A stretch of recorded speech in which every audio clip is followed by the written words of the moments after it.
Hello guys! Today is Sunday, kaya dito si Papa, inire-review niya yung mga Natsuya Sumishokuday nila or summer vacation homework. Ayan. Malapit na uli ang pasukan, kaya kailangan i-check. Labas tayo. Maingay ako. Pana-award ako. Pinapaalis ako. Busy sila mag-review ng mga homework. Chinelas lang tayo. Saan tayo pupunta? Sama kayo. Mag-sunglass. Ang init sa labas, 33 degree. Tara. Ang init. Charot lang kanina. Busog kasi ako. Kumain kami ng ramen. Yung lunch namin. Ang init-init din naman ng ramen. Ito, bike-bike namin. May malaking torii gate dito. Ano, tawag dyan. Na madadaanan. Ganon.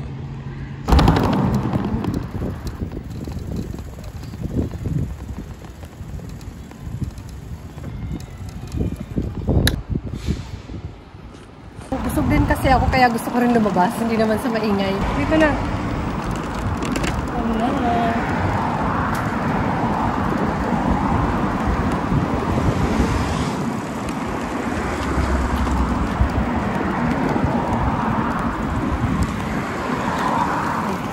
Park muna natin yung ating sasakyan. Sige na.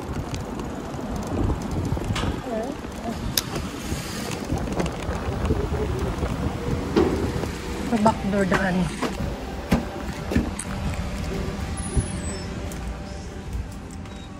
Ang ulan ko. Kasi summer na eh. Baka may summer sale na rin. Lalo yung mga damit. Pati electric fan. Ilagay sa bike. Huwag daw ko ba ingay. Tinanan natin. Parang pag ano siya. Yung may fan ng ano bang football? Ano ba to? Marami na akong ano dito eh. Nakapunta na ako dito ilang beses na. May mga laruan, mga damit sa taas, mga branded, o kung ano-ano. Check nyo na lang yun. Ito nga, nakabox pa oh. Kung may baby girl. Si Tinkerbell. Pangarap ko yung dati manika. Tsaka mga Barbie. Ingay. Baka makapiright. Baka makapiright. Ayun. Yung mga stroller, okay na nyo. Ang ganda nito. Pwede kayo magbenta ng mga toys dito. Mga damit, kahit na ano. Pero mura lang nila bibilhin. May diaper na. 500 yen lang. 1,000 yen plus 12. Ang ganyan. Mura lang nila bibilhin. Pero bibenta nila ng medyo mahal. Pero okay lang. At least di patapon yung ano. Pag gusto mo ibenta. Yung aking pinamimigay ko na.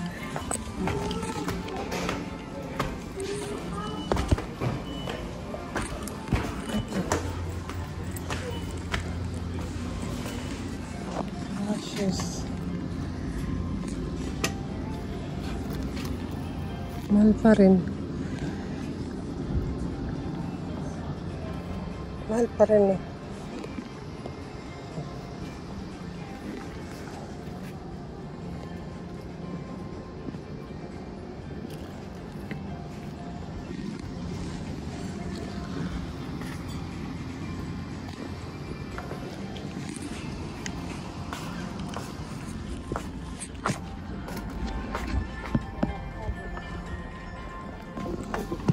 Mga alahas. Yung mga branded.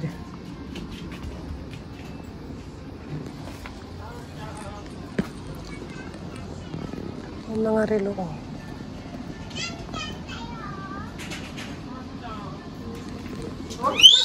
Ulat ako. Nasumigaw.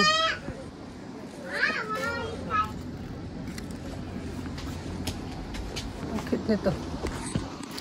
May star-star.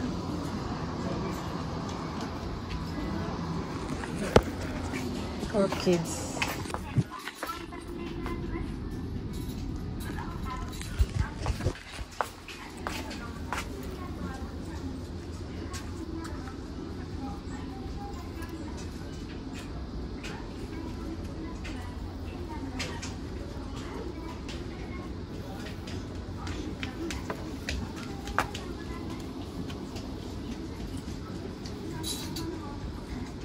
Anong size kaya?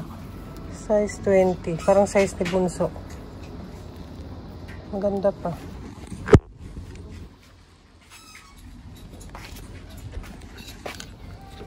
Dapat sale na yung mga pang summer. Mahal. Ang cute ng tili ng bata eh. Ito yung mga sale kasi summer. Saan kaya? Yung size ni ate nasa 150 na siya eh. Hindi maganda. Ay, may mga coat. Hindi ko na naabutan yung summer sale nila dito. Marami ng mga panglamig katulad nito. Oh. Tsaka mahal pa siya ngayon. Ayun, maraming coat.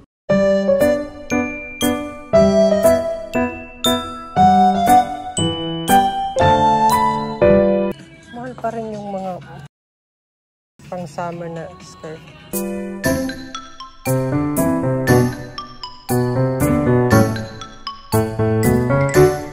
Pang ano na siya, parang pang autumn, spring, or winter.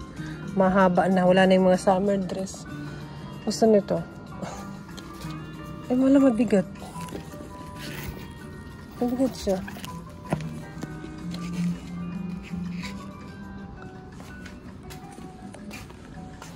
Nakita ako dito. O, diba pang heart evangelista yan.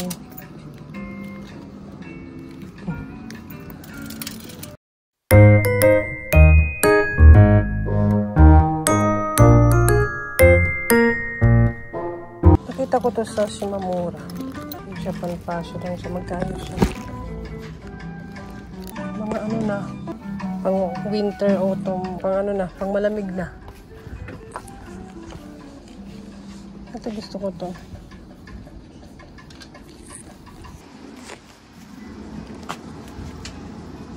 Wala.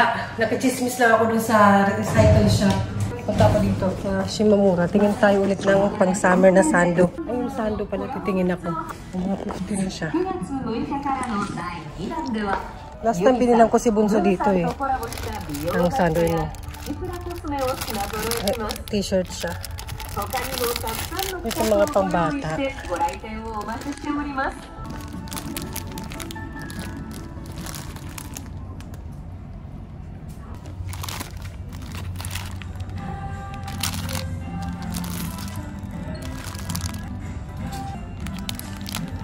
Kaya ano,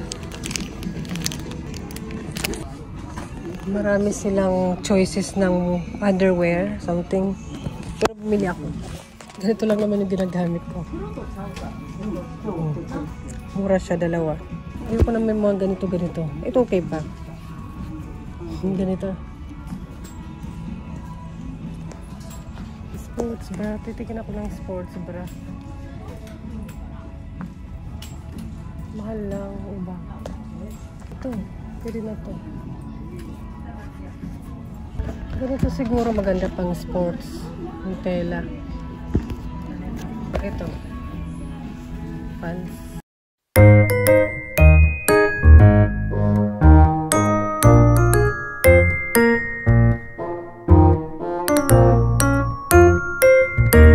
Ito partner na. 1-4. Pagka-uwi ko, ayan, busy pa rin si Bunso, mag-study. Nasa lapag na siya, wala na sa table. Seryoso yarn. Hi guys! Ganun. Gabi na, and ayan, hindi pa sila tapos. Nagre-review lang naman sila yung mga, ano ba yun? Mga summer vacation na mga homework, tapos nag-study sila. Kahit summer vacation is, busy pa rin po yung kids. And ayan, nandito ako sa loob ng bahay, naka-aircon na naman kami. Mga ganito na pala binibenta sa okay-okay. Nakichismis lang naman ako. Kasi plano ko nun mamili this pasukan, at least di na ako bantay bata niyan. May time na akong pumunta ng recycle shop. Pero mabuti na lang nakapamili ako noon ng huli sa book off si ate. Alas 8 na sila papa at si Bunso umabas kasi si Bunso dahil nag-study siya ng mahaba, may reward. Ayun. Sa supermarket na naman, parang may gusto siyang bilhin na drinks, something na almond, I don't know what kind, parang soy milk, parang ganun. Pumili pala ako sa Shimamura, parang mura pa dun kasi sa recycle shop eh. Mahal yung ibang recycle shop, kala mo bago. Kasi usually mga tig 200 yen, lalo na pang 4 kids, wala, mga 500 yen ang mura. Alam nyo na, practical ang pagnanay ka na, and hindi naman sa walang pambili, may pambili naman sa ukay-ukay. So, ganun, hindi naman, yun na yun, napalusot pa eh. Hindi, para maraming mabili, di ba? Why not? At saka magaganda pa yung mga recycle shop na damit, na mga damit, mga pambata. Mas magaganda pa talaga, parang may mga tag pa nga yung iba. Kaya yun, kaya natutuwa ako pag gano'n. Yung last na vlog ko sa Ukay-Ukay this summer, before mag-summer vacation natin noon, panoorin nyo. Ayan, lalagay ko na lang yung link sa baba. Dito pala bumili na ako actually, pero parang kailangan ko bumili ng more. Para sa next summer na rin, medyo malaki binili ko. Ay, bunso to, for boys. Ladies na lang binili ko, ayan. Wala na yung last time na binili ko na sando. Para for next summer, diba? O, diba? Dalawa na siya. Ayan. Ito, dalawa na, 330. Wala na kasi yung mas mura pa nito. Tsaka cotton to. Cotton siya, yan. Yan, punta na siya si Mamura. Bumili ako ng additional na, parang ganito kasi banti ko pati short. Tsaka gusto ko comfortable. At least kahit di ka na ata mag-short pag naka-dress ka, pag long dress. Kasi parang short naman siya. Tsaka dalawa na, 4L. L binili ko para more comfortable. MM kasi, M dapat ako eh. Pero yung L kasi ng Japan, pag Japan brand or Japan, parang L, parang M na rin. Mga sa H&M napansin ko, malaki ang M sa akin. Depende sa brand pala. Ang Japan kasi maliliit sila, di ba? Yung kanilang katawan, wag tayo makipag-Japan. Bumili ako ng long pants for winter na to. Hindi ko alam kung for winter to kasi 690. Mura na siya actually kasi usually mga 1,000 yen plus. Ayan. Para meron akong long pants. Maganda may garter dito para pag natutulog ka, pag malikot ako matulog, hindi aangat. Ayan, bumili na rin ako. Size M naman to. Medyo makapal siya. Feeling ko hindi naman siya for summer. Tapos mag-thick socks na lang ako. Kasi parang tinapong ko na yung lumang-luma ko na ang tagang na nun. Parang yun naman mga binili ko. Ang dami. Yun lang. Ate kasi marami naman siyang sando. Kasi last time binigyan din siya ni sis Shayna. Kaya marami si ate mga sando. So ayun guys, yun naman ang update. And si ate pala last time nang pumunta kami sa may event dapat na cancel. Hindi ata na ako nakapag-vlog nun. Pero kahagabi, may pinuntahan kami. Si ate, parang biglang sumakit na naman yung paa niya. Kung naalala nyo yung last time parang nagsaklay siya, nag-wheelchair siya, something. Pang 3 beses na to. Yung una, natapilok siya, nagka-camping kami. Pangalawa, naglaro lang sila sa park. Parang yung usual lang na laro, yung ginagawa namin pag magkakasama. Ewan ko ba kung kailan okay naman. Doon pa talaga, pagka uwi niya yan, sasabihin niya masakit. Siguro tatalon-talon siya, natapilok na naman siya. Ayun. Yung kanyang right na dito, masakit. Yan. Kaya kailangan ko siyang ibalik na naman sa doktor niya. Feeling ko hindi na yan talaga gagaling perfectly or babalik. Parang babalik sa dati. Parang babalik na lang yan. Comment down below kung naranasan nyo na yan. Kasi may friend din ako. Sinabi ko yan na about kay ate, parang natapilok or something.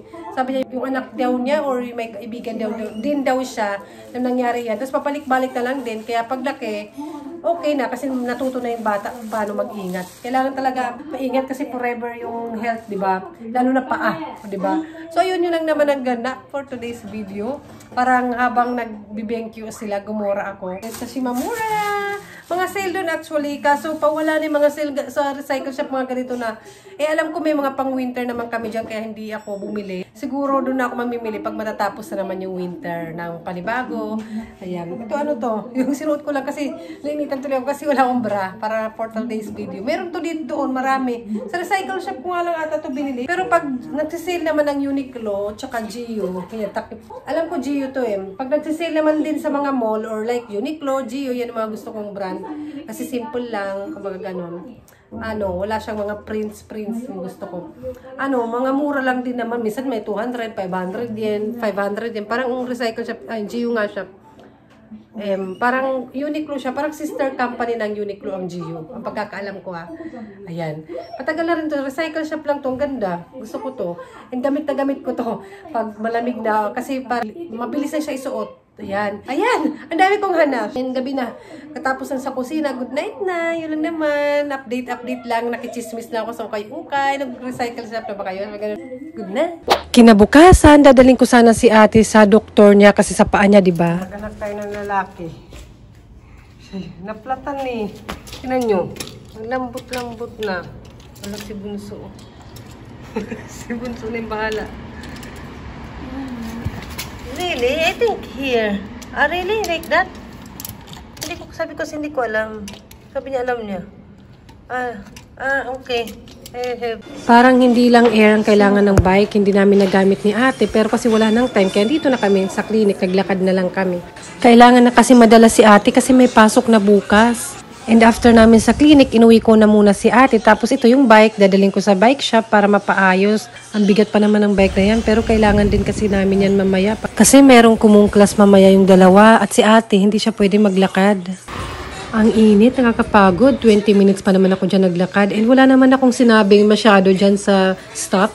Parang tinuro ko lang yung gulong. Tapos sinabi ko, onegaishimasu. Ang binayaran ko dyan, wala pang 1,000 yen o nasa 400 pesos. Mura lang pala. Parang repair lang naman kasi. Ay, kaloka. Napilayan si ate, na-flatan ng bike. Ang huling gumamit ng bike, di ba kagabi, si Bunso at saka si Papa. Si Papa. Ayun, kaya inaway ko siya. Hindi naman inaway, parang syempre pag may mga ganyan, parang hindi naman maghahanap, parang naghahanap tayo na masisisi. Kasi wala nang time, kung alam ko lang na flat pala yun o hindi magagamit today, di ba? Hindi ko na inasahan yun. Hindi sana nadala ko si ate na maaga-aga pa. Kasi kung bike, malapit na naman actually, parang wala pang 5 minutes, andun na kami kung maglakad kami. Pero syempre dahil nga hindi siya pwede maglakad si ate, kaya kailangan nakaangka siya sa bike. Pero kasi may isang gumamit, wala yan, sarmunan ko naman sa message, pero at the end of the day, kailangan tuloy pa rin ang buhay. Yun, aral yun. Siyempre, ganun lang yun. Ilabas natin yung sa loobin natin. Ilabas ka lang mo naman. Ang importante yun, nagdala ko si ate sa doktor, tapos sa paayos ko yung bike kasi mamaya may common class sila, may pasok na sila sa school bukas, so hatid sundo si ate, bawal siya maglakad. May nakabalot sa kanya na... Ito yung nakabalot sa kanya. Ayun, yun ang nakabalot sa kanya. Mahal pa naman yung parang 8,000 yen. Hindi katulad ng saklay, parang yung saklay, hiram lang, tapos ibabalik, may deposit lang makukuha. Pero ang importante, sana maging okay naman to si madam. Kunting ano lang. Ay. So ayun, gutom na ako alauna na. Kanina pa kaming 9:30 yung clinic. Alauna na yata. Pagod ako, gutom na, nauuhaw. Kasi ang init talaga na ng bike shop dito, parang 20 minutes on foot. Mabuti lang na ayos. Pagbalik, nakabike naman na ako. Kahit salamat kay Bunso, alam niya gamitin to. Natanggal pa. Kasi ang akala ko ito lang, iba pala yung butas niya, kaya pala may ganito, hindi ko gets. Alam niyo, na babae tayo, medyo karamihan ng babae, wala namang alam sa mga ganito. Mabuti na may anak ako lalaki. Si Bunso lang sabi na ito pala may gamit. Ano ba? Basta yun na yun. Hindi ko na ma-explain. Pero mabuti na lang dyan si Bunso. Si Bunso yung Pero wala. Sira talaga. Parang i-repair lang. Parang wala pa naman 1,000 yen or parang nasa 400 pesos lang. Repair lang. Hindi naman pala palit ng... sabi ko kaya pala mura kasi akala ko papalitan. Kasi parang bigay na. Kasi ang alam ko pagpalitan yun mahal pa, di ba? Change tire ba? So ayun, bye-bye na. Magluto na ako ng lunch. Prepare. Yun lang naman ang ganap. Bye, may pasok na bukas. Iniwan ko sila. May nahanap na naman si Bunso yung laruan nila ng bata-bata pa sila. Kaya maraming mga ganyan, pasal-pasal dito sa bahay. Diyos ko, sige. And ito, si Madam. Ayan, nakabalot sa kanya. Ayan, free naman yung clinic and doctor, niya, check up. Pero yung ito yung may bayad ng Raptor ba? Ayan. Yung bayad sa sunod na doon na pagbalik namin. Ayan. Yung bike, okay na siya. Yung dalawa, mayroon silang class. Ay, close muna. Kasi summer. Ayan, dito yung common class nila. Pwede naman ako maghintay dyan, pero nakakaboring kaya baba tayo. Usually, silang dalawa na lang ang pupunta dito. Hindi na ako sumasama. Kaso si ate, hindi pwede maglakad ng matagal, malayo. Mabuti na lang may bike. Hindi naman to gaano masyado malayo. Mga 6 minutes walk, ganon. And ayan, see you sa susunod ulit.